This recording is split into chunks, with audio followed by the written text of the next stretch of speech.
You're listening to the Beer O'Clock, the Beer O'Clock Show. You're listening to the Beer O'Clock Show. Hello, welcome. It's the Beer O'Clock Show here for another week and back with another of our Belgian selections for this season.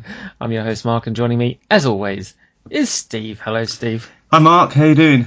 I'm alright, mate. How are you? I'm very well, thank you, mate.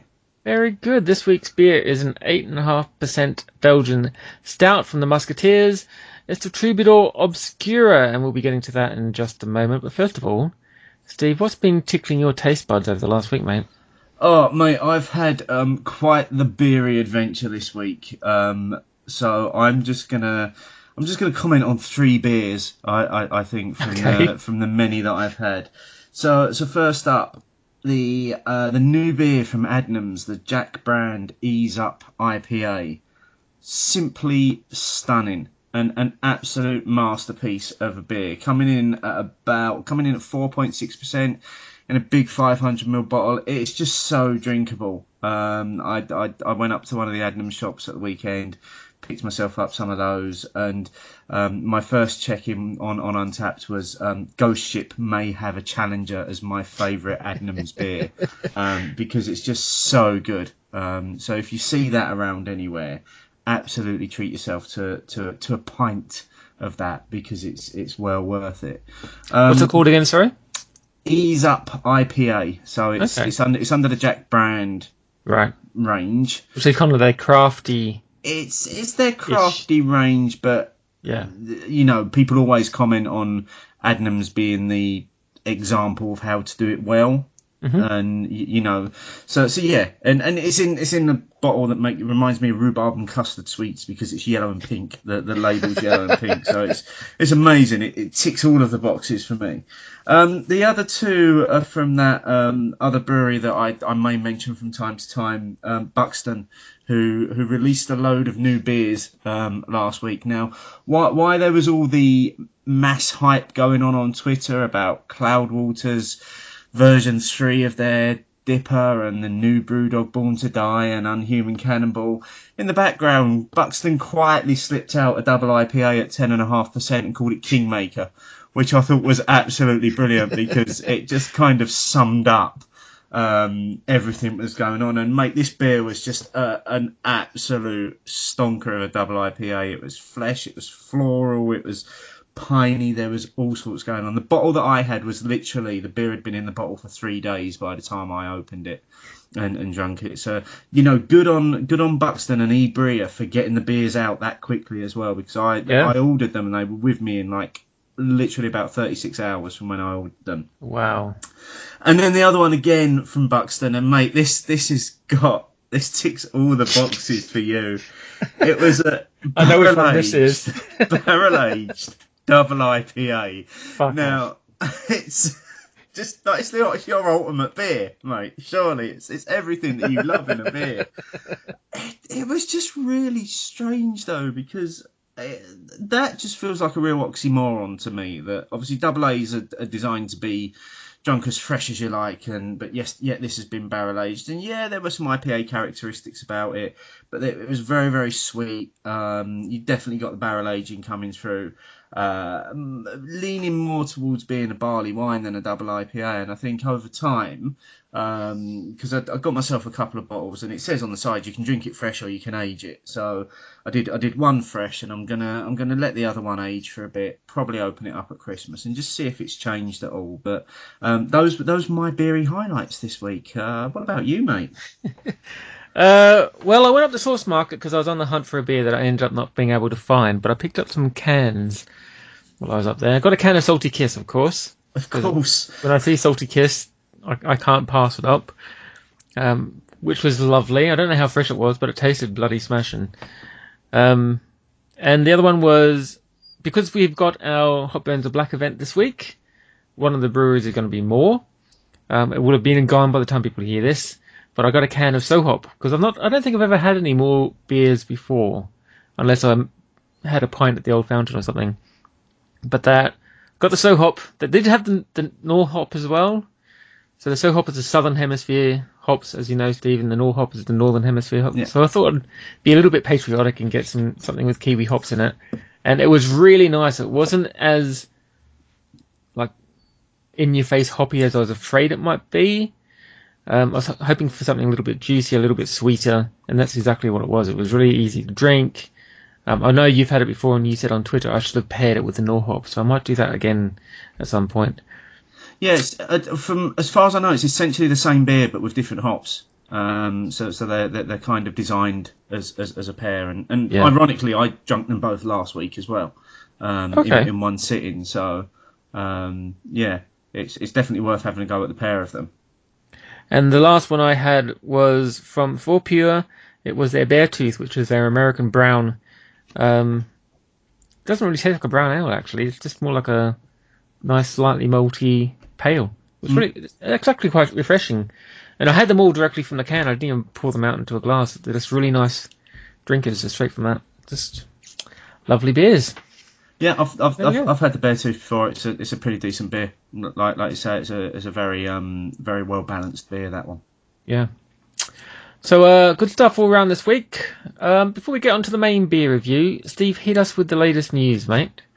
Okay, so this week, Thornbridge have announced a £2 million investment plan into the brewery, which will see them install a new bottling line and will enable them to increase their brewing capacity and also their warehouse facilities. It means that basically they can improve their turnover by around 80%, which is a fairly decent increase in what they're going to do. Show me a person that doesn't like Thornbridge beers. More Thornbridge beers can only be a good thing, surely. Also in brewery news, 2 weeks in a row now. We don't talk about them for years, and then Innis and Gunn pop up twice in a week like buses. In the last week, they have announced the acquisition of the Envelopment Brewery in Perth, Scotland. So basically, they've bought out another Scottish brewery, and it will enable both breweries to continue to grow and also to install a new oak maturation warehouse. There's talk of hop guns to make certain beers more amplified in dry hopping, additional tanks and all sorts. So it seems like Innis and Gunn are about to set out their stall in terms of where they're going to go in the next few years as well. New beer news. So Northern Monk, who we featured early on this season, released a new beer which is a cross between their Eternal and Dark Arches beers. This is called Eternal Darkness, and it's a black session IPA, and it comes in a can, as most of their beers do now, so keep your eye out for that one. And then finally, as mentioned on last week's show, the Manchester Beer Week officially announced the partnership between JW Lees and Cloudwater in agreeing to collaborate to produce the official beer for the Manchester Beer Week. Also this week there's been announcements being made on Twitter all week long about all the other collaborations that will be going on as well. So make sure you follow Manchester Beer Week at MCR Beer Week on Twitter for all the latest news. And that's it. That's it. Was you expecting more? Normally it goes on for a little while. I can have a bit of a snooze. Yeah, sorry, mate. I've tried to cut it down a little bit because the last few weeks it's felt like it's gone on for a bit longer.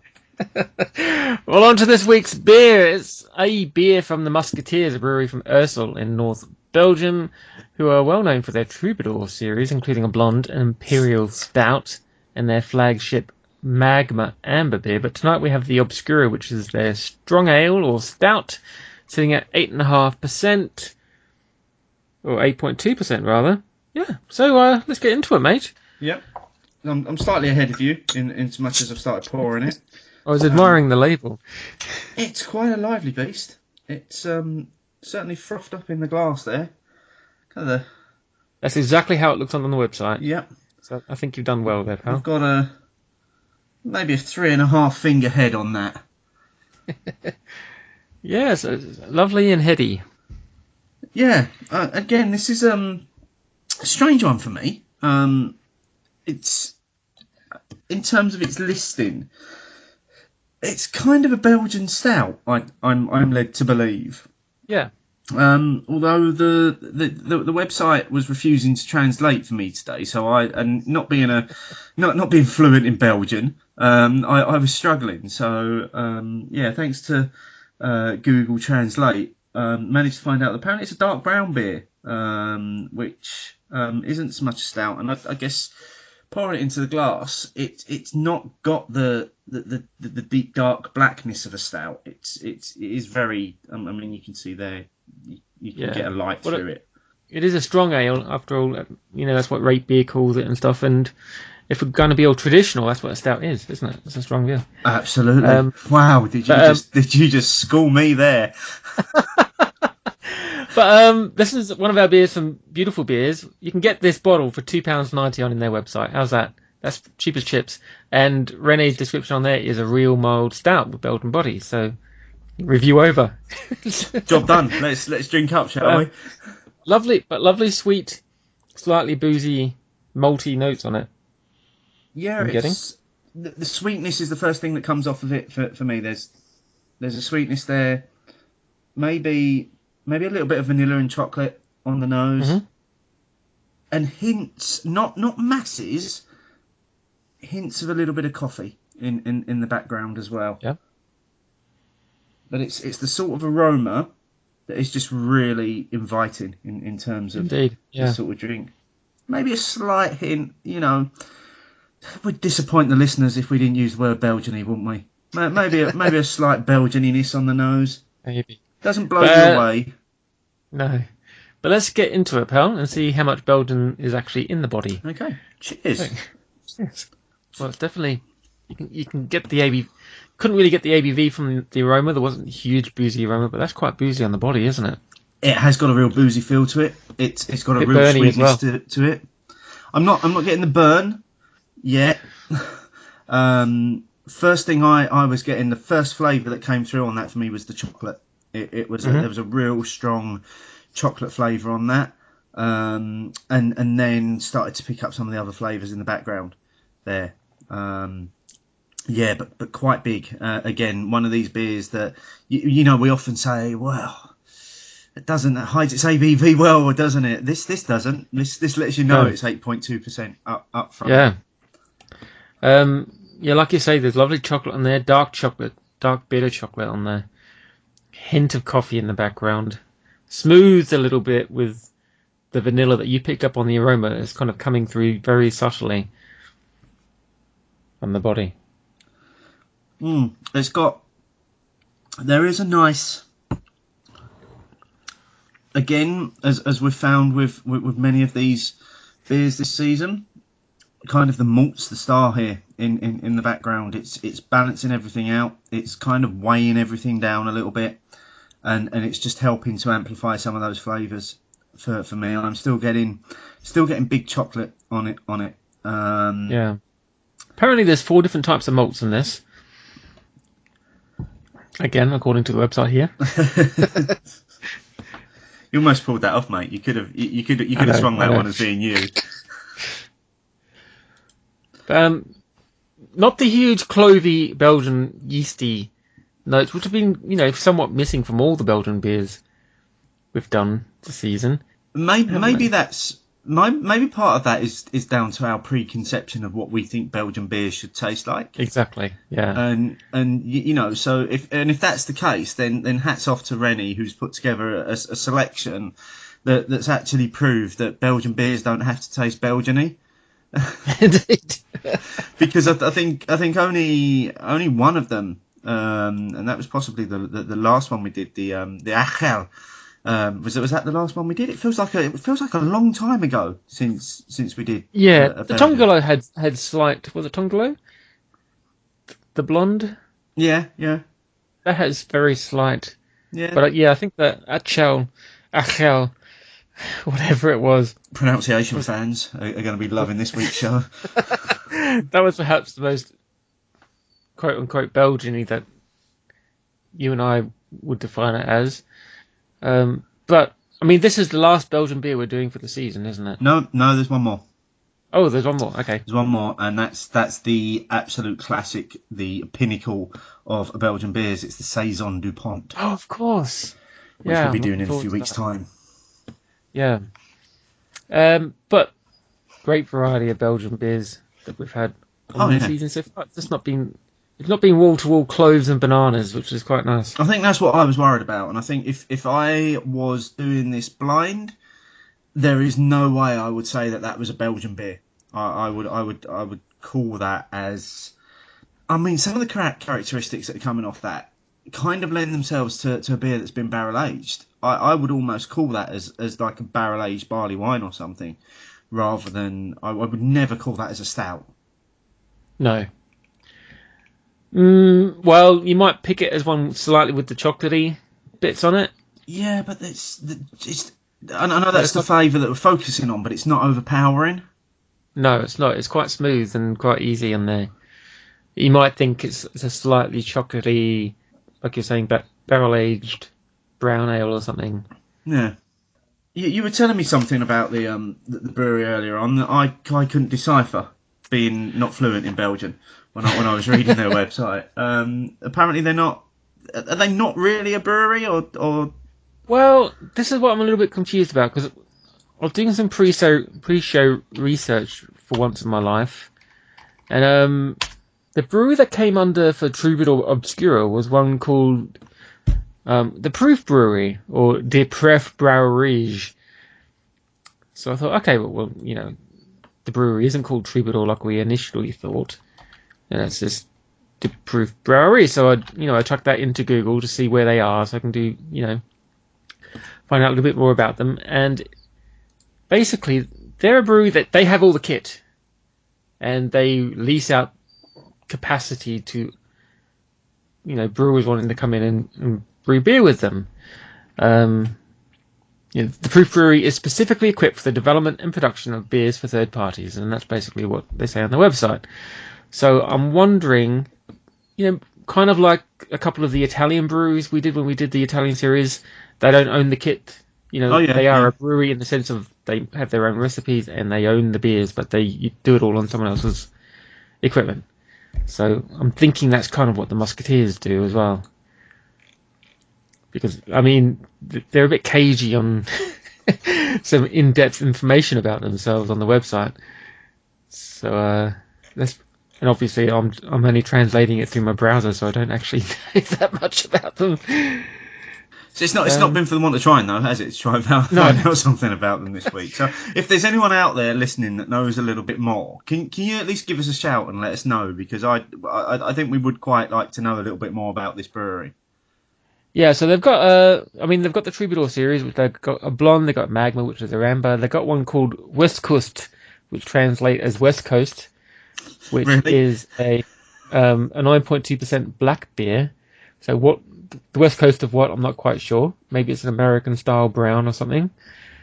The Obscura that we're drinking tonight, Troubador Special, and their Troubador Imperial Stout. Let's have a look and see. This makes for great radio while I'm waiting for my Windows to load. I'm just wondering what the ABV is on their Imperial Stout. And then they've also got the Legend Series, Antigoon, and Jack's Precious IPA, which looks right up your street by the looks of it. 5.9%. It's probably got loads of West Coast style New World hops in there for you. So, so... Any other thoughts on this beer, mate? Because it's quite filling, this beer. It's only a 33 or 330ml bottle. Yeah, it's certainly not. It's not thick in terms of what it tastes like, but it is full bodied. So it's packed full of flavour. That's the one thing that I will say about it. From the minute that you first get the first whiff of the aroma through to the first taste to it washing across your tongue and then it leaves hardly any bitterness. It leaves a lovely sweet finish to it. Everything's incredibly well balanced in there, and it's incredibly full bodied, and it is a really really flavoursome beer. So Steve, who's looking to win this week's Instagram of the week, mate? Well, it was a tough one this week because there were a few that could have done it. So very very close to awarding second, third, awarding the hat trick to Son of a Gun this week. Very close to it. And it would have been a double hat trick as well, because he did post an amazing picture of Beavertown's Espresso. So people that have been keeping track will know that beer's already won 2 prizes this season. So it could have been a double hat trick. So I did kind of miss an opportunity. But there was one that jumped out at me just a little bit more. And it's the first time in a while that this guy has won a prize. But what I liked about this picture was, and I'm showing it to you now, so the listeners at home, you won't be able to see this. You can have a look on the website or through on the link or on Instagram. That's where it'll be. Was this picture? What I liked about it was the black and white image and just classy. A couple of bits of blue picked out. So congratulations to our friend Plim Sean Smith, for winning the great big box of nothing in this week's prize. And I do enjoy it when Sean wins, because it means I don't have to use any postage whatsoever, and I can deliver a great big empty box to his pub, which is just down the road from me. So congratulations, Sean, on winning the prize. Great picture, mate. And if you want to have your name up in lights on our website and be on our Instagram feed and all the rest of it, and have your very own great big box of nothing, maybe with your name engraved on it, maybe I'll start doing that, who knows. Put a picture up on Instagram, use the hashtag cheers guys, and if it's the one that catches my eye next week, the prize will be yours. Very good. So every week we hit up Twitter with a question which can often cause a little bit of contention, if not controversy. It's called Hot Topic. Steve, what's the question you threw out to people this week, mate? Okay, this week's question was, what's the most you pay for your favourite pint? So there were a number of options that were given to our listeners. Up to £4, up to £5, up to £6, or anything, it's the best. The majority, and it wasn't a landslide majority by any chance, any stretch of the imagination this week, 33% going for anything, it's the best in terms of what they pay for their pint. Some comments that stood out. Now, there were a lot of people that suggested that your location in the country could have an effect on how you would vote in this week's hot topic, and also whether you were buying cask or keg beer would also have an influence as well, and you could probably extend that to bottles and cans as well. So again, maybe a little bit of an ambiguous hot topic this week, but a few comments I want to read out. So Miles Lambert, have to say I now expect good beer to be £5 plus a pint. If it's not a regular thing, I pay whatever to drink it. Probably where I am with this week's one, actually. Beer Finder General, not sure this can be answered. It's different depending on the beer, the style, the ABV, the brewery. All that can affect the price ceiling. Martin Oates, he'll make a judgment call, price versus quality and availability. Sarah Maxfield at S_Maxfield said for 750ml bottles she spent up to £25. Happy to spend that on beers if they're good quality and I know I'll enjoy them. And then finally, and possibly the person with one of the best Twitter names at the moment, Drunky McDrunkface. The comment is almost irrelevant. I just wanted to say that out loud. At Drunkrez, saying that geography may skew this poll, which is the point that I made at the beginning. So that's what our listeners think. Listeners have voted, mate. Bearing in mind that a couple of weeks ago you bought me a pint that cost you £8, which still makes me chuckle, I have to say. What's your view on this one? Yeah, I'm not going to do that again, because that pint was piss. For £8 anyway.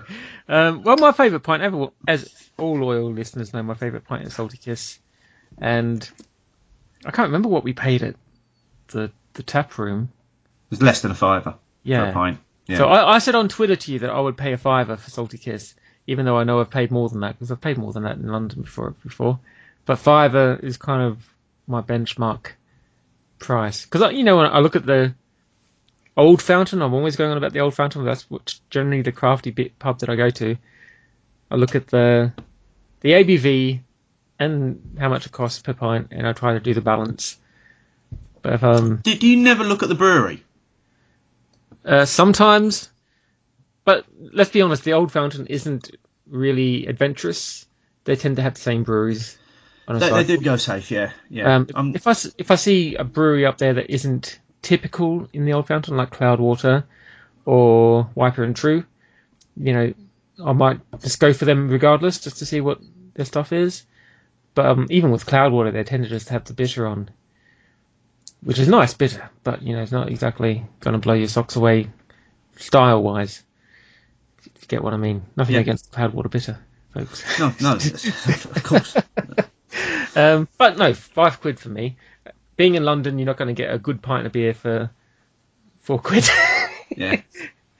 I think that's a good shout, actually. I mean, what spurred on this week's poll for me was somebody posted that they had paid £7.50 for a pint of Cannonball in London somewhere, and that even made me wobble, because I would be like, I love that beer, but I would not pay £7.50 for a pint of it. I was just surprised that it was that much, because obviously it's not that much at the tap room, as you would expect, and when I go to Leeds I can get it for just under £6 a pint.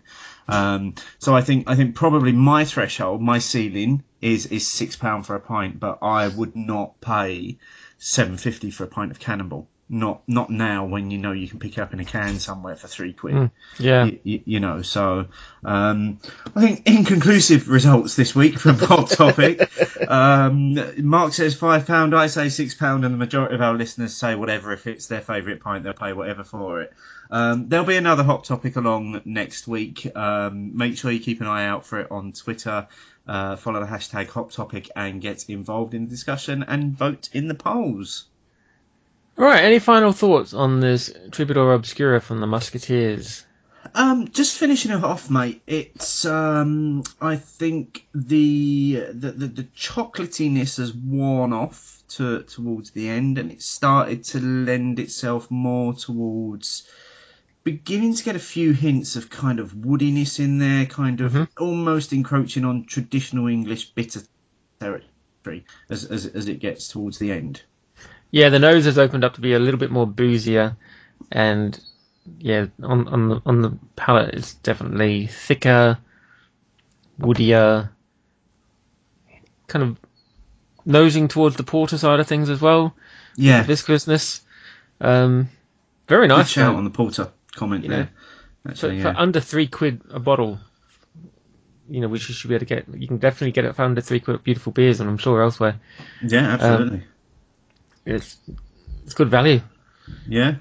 Many thanks to Beautiful Beers for providing the Season 9 box for this season, and the discount, 10% discount, so you can get all of the Belgian beers from Rene at Beautiful Beers. Check our Season 9 list on the website for details and how to get your 10% discount code. And also, big thanks to Ales by Mail, Beer Merchants and Ibria, who also offer a 10% discount to Beer Clock Show listeners on any beers from their websites. Now, coming up next week, Steve, we have another county showcase. Tell the boys and girls what that's all about. We do. We're bringing back the county showcase. Such was the success of the first one that we did in the last season. Next week's one is being hosted from Rachel, who you can find on Twitter at Look at Brew. She also has a blog that you can follow. Rachel will be known to many people as being an advocate for Sussex and the beers that Sussex County offer. So next week we will be featuring beers from, and I know Mark loves it when we do a forfer, beers from Dark Star, Naked Beer Co, Hastings Brewery and the Gun Brewery. So very much looking forward to going through all of those beers next week and chatting with Rachel about what the beer scene is like in Sussex at the moment. Yeah, and we have a little interview at the end of the show after the tinkly tinkly music with Rob from Brew Club UK. What's that all about, Steve? It's Brew Club are a new venture. They're a little bit similar to You Brew in terms of its kind of a membership. They provide all the kit.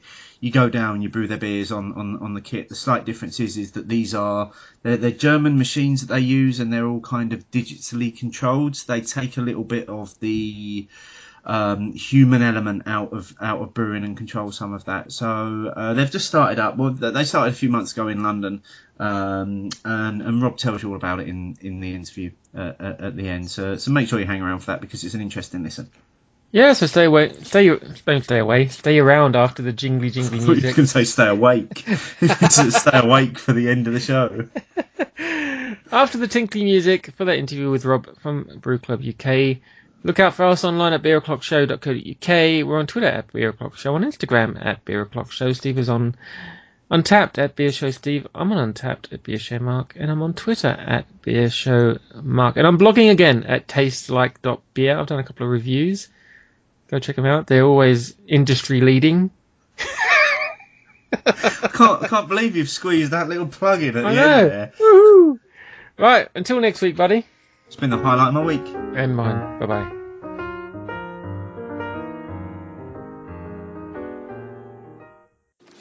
It's Beer O'Clock and I'm in the stables at a late 1800s tram depot in Clapton, and I'm chatting to Rob from Brew Club about the latest beery venture to join the London brewing scene. Rob, welcome to the Beer O'Clock Show. Thank you.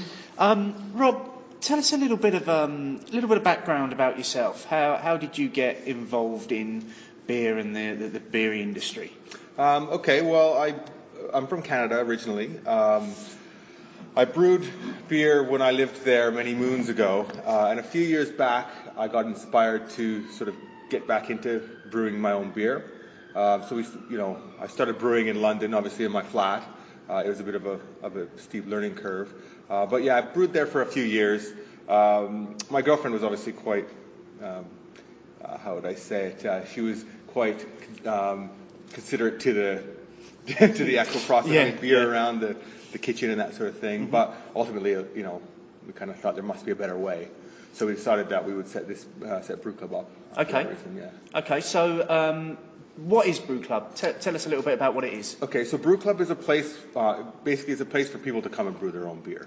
That's really Brew Club in a nutshell. We've got some equipment here that you can use. You can leave your beer in our fermentation room, and you can actually get into the hobby without having to, spend a bunch of money up front. Figure a bunch of things out. So that's really, what we're about. Okay. It's a fairly decent space you've got here. Sat here looking at a number of fairly small, space-like looking pieces of equipment. Yeah. Tell us a little bit about the equipment that's in here. Okay, so we use German-made Brewmeisters, they're called. They're 20-liter kits, so they'll do a typical home brew batch of around about 40 500 ml bottles. And they're digital, so you get nice, good temperature control for your mashing. The way that they're engineered, they're sort of an all-in-one system, so the cleanup is quite easy. So that's the equipment that we use. We've got a number of stations here, so everyone has their own space, their own sinks, that sort of thing, so you're not getting in everyone's way.